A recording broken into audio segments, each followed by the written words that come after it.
खरं तर प्रचंड पोट भरलं आहे.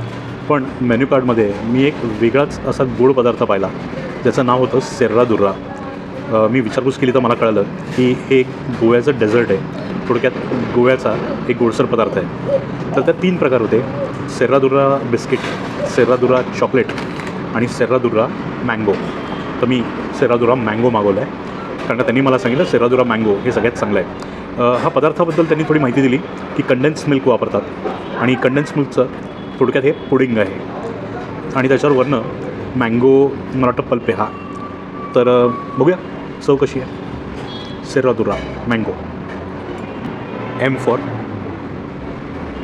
मँगो. कडक आहे,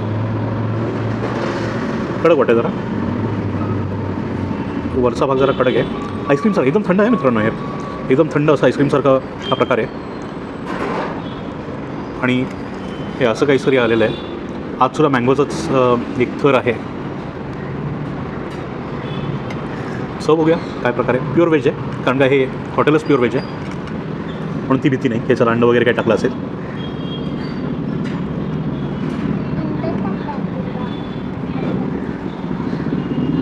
आईस्क्रीम वाटतं आहे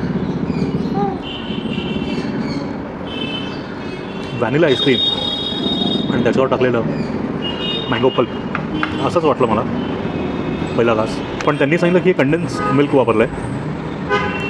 कंडेन्स मिल्क तर मला चव नाही आली. आईस्क्रीमसारखं वाटलं मला. हे मला वाटतं फ्रीझरमध्ये ठेवलं असेल. चव छान आहे ते महत्त्वाचं. असं वाटतं तुम्ही व्हॅनिला आईस्क्रीम खाताय विथ मँगो पल्प.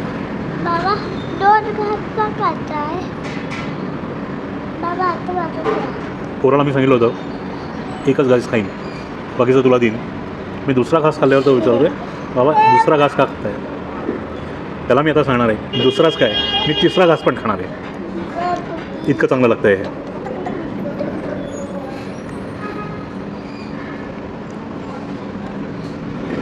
कधीतरी आपणही लहान बघून पाहूया नाही का.